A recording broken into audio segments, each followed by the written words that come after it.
Hello and welcome to another episode of the Socialers Podcast. I am Jason Yormark. And I'm Joanna. Joanna. I see you put a little tilde If you've above. listened, yeah, I put, what's it called? Umlaut. If you listen to the last episode, you'll get the joke. Joanna. Okay, there you go. Great episode. Is that it? Yeah, that's all I have. No. The most mildly interesting thing happened this week in terms of like the social media world. We got an email from TikTok for advertisers. That was the list that it went out to. The sender was only internal test. So some poor, hardworking, underpaid email marketing manager either got fired or chastised for that. Oh, that could have been a lot worse, I guess. It's a thankless job, really, if you think about it. It's one of those jobs where it's like people only notice when you screw it up. Yeah. Well, at least they're already doing better at communicating with their advertisers. I guess they're hungrier than the Facebooks of the world. That's for sure. Yeah. Thirsty for money. Yeah. I don't know that I have any social media stories from the past week. I was in San Francisco, so I got to get out of the office. So go see a client. It's always refreshing, kind of. So you're interesting because you're definitely introverted. I know that for a fact. Yeah. But I think you, and I'm introverted as well, but I would say you enjoy those kind of things more than I do. Yeah, I mean, I think it's interesting. I think, well, I definitely do now when you're predominantly like in your home office and that's where you're at 90% of the time. I think it's healthy to just get out and experience it. It makes the business more real, right? I think you can kind of get stuck in like the rut of like being behind a computer screen, and it can kind of make your world feel small and what you're doing small, and your failures feel bigger when it's just kind of us. You're in an echo chamber of just socialistic. Yeah, and then you get out and then you meet people and you're talking and it just reminds you of the magnitude of what you're doing is much bigger than what it might feel like when you're just sitting but at your home office. So it feels good to get out, even though it can be to me it's exhausting to have to like strike up conversation in a social setting. But when it's like in a professional environment, if you're like that's easier because like I feel like the topics are established and I don't have to like on the fly like ask probing questions about social life and personal things. So it was good, I guess, because it was mostly professional stuff. We did go to dinner, but I got through it. I survived. Yeah, that's awesome. Yeah. For some reason, it made me think of what I'm trying to do, the experiment I told you I'm doing. So I've heard that, and I experienced this myself, that women in business will use more passive language than men do so as not to come across as bitchy or aggressive. But men kind of just get away with it more so. So I've been trying to consciously think about when I say I think something rather than just saying this is a matter of fact, this is what it is. I do it a lot with a lot of things that I could just speak matter of factly and just get it out. But I tested on you immediately and you were immediately upset. You said something like do you need me? Do you need me in this next meeting? Or are you good? And I said, we do not need you. And you sent that was a joke. That was a joke. That was a joke. That wasn't an authentic, real response. Yeah. No, I know. But it's things like that. It's like I literally typed out, no, I think we're good. When really I knew we were good. So I was like, you know what? I'm going to say we're good. We don't need you. As you should. But yeah, so I'm going to keep going with this experiment. I'm going to try it throughout this podcast. I'm going to try not say I think, especially when I know something. I want to experiment that line I gave you. So if you're listening, here you go. Wait, I need like a sound effect for like, so we moved to Riverside to record our podcast and it's got a soundboard. I cannot be more excited, but they only give you like 6 templates to use, but you can upload your own. And I do have a drum roll. Here we go. This is my tip for the episode. Oh, that's so cool. I heard this line in a movie. So I'm not going to claim that it's my own as much as I would like to. And I'm scrolling in my Slack message to Joanna because I want to make sure that I read it exactly the way it should. So here's the deal. If somebody interrupts you, like you're talking, whether it's in business or pleasure or somebody, and you're in a situation where somebody keeps interrupting and not letting you finish what you're saying, I've got the best line ever to use. And again, I got this from a movie. So somebody's interrupting you. This is exactly what you say. You go, "Oh, I'm sorry. Did the middle of my sentence interrupt the beginning of yours?" So I've heard that forever. You've heard that forever? Well, okay, here's the thing. I was homeschooled, but I knew that existed. I feel like that just kind of went around in school. So it was in the movie, what was it called? I can't remember the name of it. It was with George Clooney and Julia Roberts, their last movie. And I'm like, oh my God, that's the best line ever. Now I am so excited to use it in a real environment. I So love, and we have a new client who does this, and she's a woman, and it makes me very proud. If she is speaking and someone kind of tries to jump in, not necessarily interrupt, conversations, it's kind of a back and forth. So sometimes it can border on interrupting, but she will not stop talking until she's done with her thought. And the other person will just automatically stop talking because they're like, oh, okay, she's not done with her thought. And it's something that I've seen men do all the time. Like they just kind of command respect, and she does that, and I'm like, I'm gonna be like that. I love that because I'm not sure I could be. You try and come across as nice. Hey, Yeah. I'm not done with my thought. Just kidding. Sorry, look, you should have used it on me. You try and come across as nice, and so you just kind of like smile and you're passive and stuff. But it's like, no, don't waste my time. I've got something to say that's going to answer your question. They're going to interrupt me to ask, and you are just trying to command this conversation. Whatever. No, I'm done. I'm talking. You don't want to use this, and you only want to use this if somebody's interrupting you rudely. I would say, like, I would not use this on a client, but like in a situation where they're just being really disrespectful. And then just watch the magic happen afterwards. Yeah. So, tip of the day, free of charge. Thank you. Now what? Hold on. Transitioning. That's our transitioning. That is loud. I hope it's not as loud for listeners. That's our transition. Pants. Okay. That's what are we talking about? You are talking about today. I love surprising you with these topics. It's really fun. How to build your personal brand on social media in 2023. Go. I think this I could be much more useful if the title was How to Build Your Personal Brand in 2013. Jason was Twitter famous for a hot second. What do you have, like 40,000 followers? I do. I don't know how many of them are real anymore, but this is a good preface story because I think that there are facets of what I did that are still applicable to today. First of all, no matter what you do, especially if you're younger and you're listening and you're trying to kind of carve out a career path for yourself, you have to, pay attention to your personal brand, especially if you want to separate yourself from the crowd. I figured out that a little bit later in life. I got laid off from Microsoft back in 08 or 09. Like 5,000 people got laid off. First time they ever did it. And the landing was made a little bit smoother by a pretty generous severance package. But I was still devastated because I had moved to Seattle from Chicago for Microsoft. I was Microsoft crazy. I drank the Kool-Aid. I came to Seattle for Microsoft. So when they let me go, I was devastated, and I didn't know what to do with myself. And I immediately I wrote a blog post about being let go, and it got picked up by like CNET or something. And I had like 10,000 people on my shitty, dumb, silly blog that I was just like playing around with. And I'm like, now what? I have all these eyeballs on me. Like, I need to do something about this. And it was a wake up call for me. So then I just kind of redid my blog and I started writing about my journey. And I just immersed myself in building up my social audience.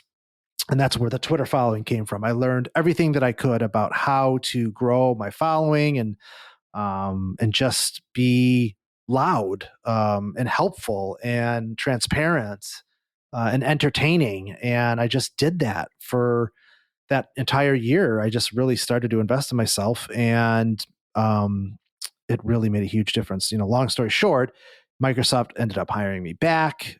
That didn't end up being what I wanted, but that's a whole other story. And then I kind of parlayed that into, agency path for about 7, 8, 9 years. But those jobs and the opportunities that came after that fact were a very heavily influenced by the amount of time and effort that I put into building up my personal brand. When I got back to Microsoft Office for Mac, they hired me because of what I was doing with my blog, because of what I was doing with my personal social media. So you really have to carve out time to kind of use that as an opportunity to kind of elevate your personal brand, so that when you go after that next job or that next opportunity, you're going to be so much more valuable. It's such a worthy investment.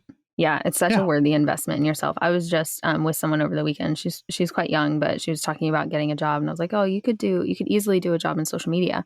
She has a couple of businesses that she's kind of just started with herself, just very small, kind of craft-based businesses.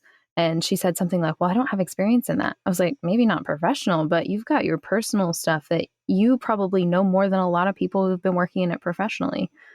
So it's a huge investment in yourself, but there is a right and wrong way to do it. And what you were just saying kind of made me think of one of the first tips I have is be an early adopter on new platforms or new features on platforms. I think everyone noticed with Reels and with TikTok, you can go viral for nothing.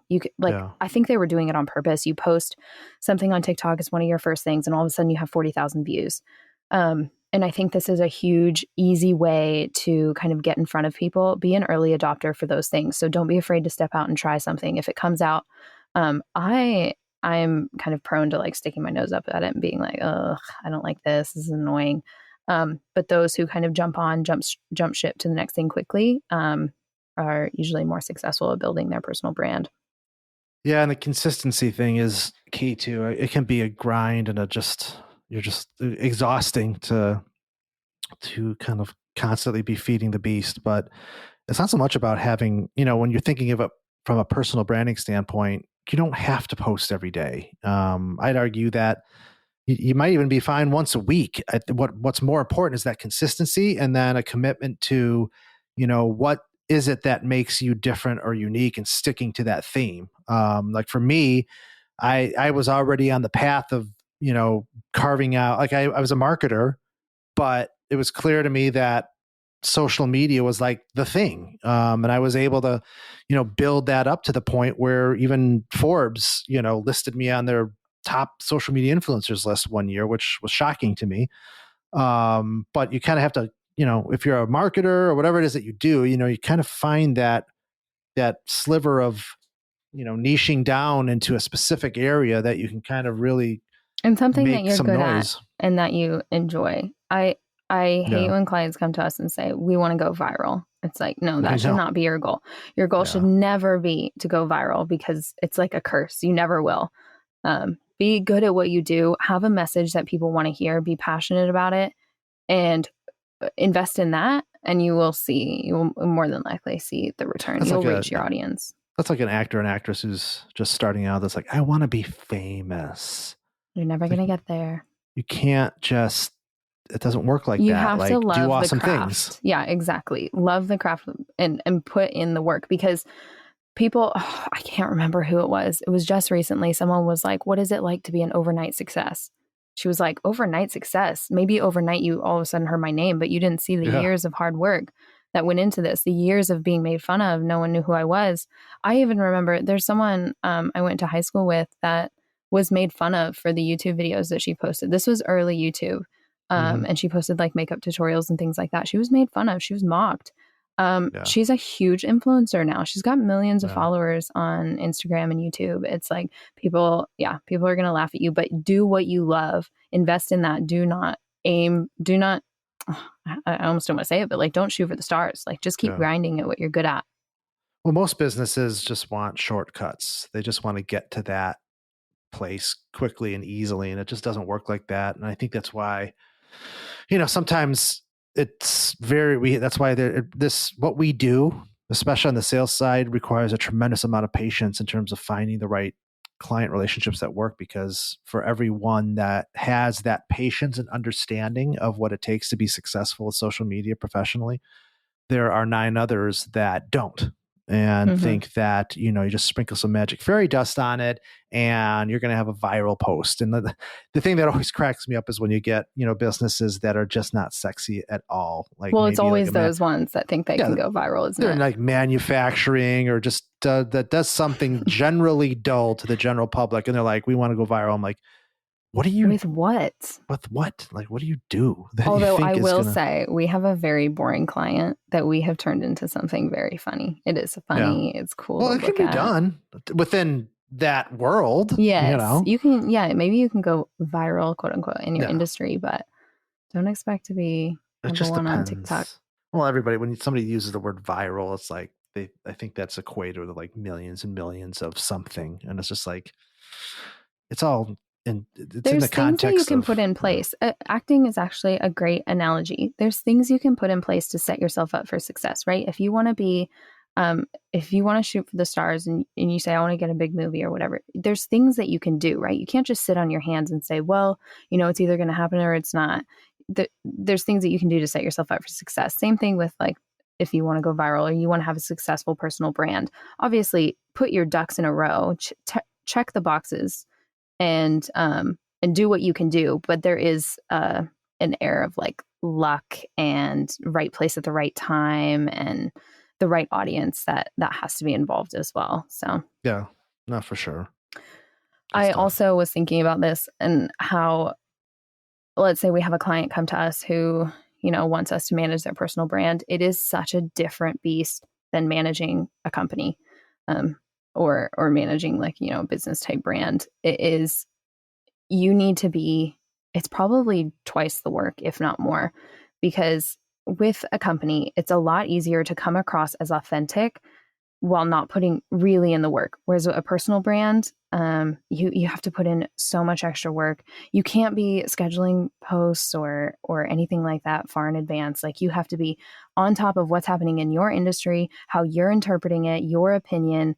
And a personal brand working with an agency is difficult too, because you need so much involvement from that client. It's not just like an onboarding process. Okay, we understand your business model, we understand your product, we understand your brand, we're good to go. It's like you need constant communication with that person to understand like how do you perceive this news? Like, what should we talk about in reference to this? So much more work. Yeah. I think the other thing that I would say is you don't try to be everything to everybody in terms of channels. Like, what do you love to use? Like, do you feel more connected to like LinkedIn or Instagram? Are you a great writer? Should you be blogging? Do you love to podcast? Do you love to talk? Do you figure out the thing or the channel or the content delivery method that resonates with you, that caters to your strengths, and really focus on that. I think too many people try to be everything to everybody, or they try to be on every channel, and it's not necessary, especially when you're considering about a personal brand. I mean, it's just about, again, you want to set yourself up for success, and not everybody has all the time in the world to create that kind of volume. So kind of figure out that lane that you want to be in and just be the very best at that, instead of trying to be average at everything. 100%. That's your famous line. It is famous. It's so famous. It's so viral. It's famous. It did go viral. I think this is cliche as well, but it's so important. You have to be, 1, original, and 2, authentic. And I think why it's so important, it's important for, brands and a personal brand, but it's so much easier to tell when a person is not being authentic or original. So first thing that comes to mind is like influencers who promote products that have nothing to do with kind of the things that they post about. It's like, God, you can see you're just doing it for the cash grab. Like, it would be such more of a worthy investment. You would see the longer term return on investment if you were just authentic. If you turned down deals because they didn't align with your brand, and you said big yeses to deals that made sense for you. And you really supported that. I mean, the client that you just went to see in San Francisco has people who love their product so much. I mean, we're talking celebrities, that the celebrities will reach out and say, how can I support this brand? I love it so much. And that's what the same applies to people promoting their personal brand. Don't talk about things just because it's like a hot button item. Stick to what you know, stick to what you're good at, stick to what you're passionate about, and the rest will come. It's just it's a marathon, not a sprint. It's such a cool thing to love a product that much, right? I mean, it's like I've been thinking about it because I wrote on my personal blog like my favorite things of 2023. What are they? Well, they are, the first one was Lumi deodorant, which I fell in love with last year because I can't believe stinky pits. Well, no, it's not even that. It's how long it lasts. It's crazy. You can put that stuff on 3 days, 3 days. Does it have a scent or no scent? Yeah, no, they have unscented and scented, but I don't know what kind of voodoo magic. What scent? Yeah. I just get a variety of them. I don't even really care. Cedar. None of them smell bad. Yeah. They're pretty agnostic in terms of scents. They're sold out all the time. So if you look at their comments and social, I mean, I have yet to find anybody that had a negative thing to say about them. They are love that. Beloved like extensively, and you can tell because they're sold out very often. So it's like when you create an amazing product, like I don't know, it's just some woman who invented it. It's crazy. Like why now? Like what did it take to invent something that could last that long? But it's incredible. So that was one of them. The other is Molton Brown, which I don't know if it's something wrong with me, but is that a brownie mix? Stuff, what? Is that a brownie mix? No, sounds like brownies. It's like soaps and sounds like a brownie soaps flavor. And lotions and stuff. No, it's out of London. I'm telling you, it makes me want to wash my hands more. I didn't know you were that into fragrance, which makes sense because we're virtual. So it's not even a thought that comes into my mind. I wasn't like, this is a revelation for me in 2023. I am telling you, like, it makes me want to wash my hands more, which it sounds ridiculous, but the smell, the quality of what they're doing, I don't know what they're doing, but it's amazing. All of their stuff is amazing. They have a bunch of different stuff. So Molton Brown is another one. Love them. Who else was on my list? I have a product I love since we've totally gone off on this tangent. All right, what is it? So when we first moved into this place, I started like ordering little things from Amazon that I was like, that would make my life like 0.5% easier. Yeah. It's always worth it to me. Like, okay, so we used to have this little metal bowl for Archie's water, right? We'd have to fill it up like 3 or 4 times a day. And like anytime it was empty, he would just like bang around in it. So we're like, okay, thank you for asking. We'll fill it up and put it back down. I got one of those giant ones that like auto fills when it's, getting low. Best decision of my life. We change it once a week. 0.5% easier. Do you have another product? Stuff that I just love stuff. I pulled up my list. There's this cool software on a Mac called Sleeve, which is like this little thing that sits on your corner of your desktop for your music, which I love because it doesn't take up any monitor screen space, but you can easily navigate your music. Just Watch, which is like the closest thing you're going to get to a consolidated streaming service tool. Oh my God, my bidet. Have we talked about this? This is not 0.5% easier. This is 6% increased quality of life. I kid you not. I went on a trip this past weekend. I was miserable. I was miserable without my bidet. Oh. That's the only, I guess, downside is then whenever you travel, you want to like shove it in your suitcase. It's the best thing ever. It was $35 on Amazon. You just hook it up. Yeah. Okay. So I got one that just only had cold water, but I'm in California, so I figured it's no big deal, right? It really hasn't been a big deal. I'm in the middle of winter, still loving it, loving every second of it. It's the best thing ever. Best thing ever. Get a bidet. It'll change your life. If you get a bidet and you don't like it, I don't know. I was gonna say I'll refund it, but I absolutely will not. I absolutely will not commit to that. I mean, you can just tell me that you didn't like it, and I'll be like, "Cool, you suck." I'm gonna have to think about this. I feel like it's one of those things where if you don't get a really good one, I know you would get a really good one. Yeah. I know you would get a really good one, and then you'd be as annoying as I am right now, talking about it all the time. I promise you. All right. Oh my God, he's gonna do it. I don't know. Maybe he's so quick. He's trigger happy. I will be like, oh my God, this is the best thing ever. And he'll like send me the Amazon, like, okay, it's coming tomorrow. I just got that sugar, that less sugar candy that you told me about. Oh yeah, do you like it? I haven't dug in completely. We tried a couple. The sour ones are the best. I was gonna what I was gonna tell you before you ordered, but you ordered before I could tell you. No, I got a sampler of everything. I just got a sampling of everything. Now, I will say I feel like, of course, it's less sugar because the bags are like super tiny. But really, I mean, 100 calories for that, I still feel like when I'm eating it, I'm like, dang, there's more. Cool. Jury's still out. I got to try the rest. It's called Smart Sweets, by the way, in case they want to sponsor us. I'll have to check it out. So, also, I'm on the Zevia train. It's a sugar-free soda. I struggle with sugar-free beverages. I just taste the artificialness of it. Gets me every time. So I think Zevia, isn't it technically not artificial? I think it's a naturally occurring sweetener. Oh, that hasn't been manufactured. From trees? Stevia? No, there's a monk fruit.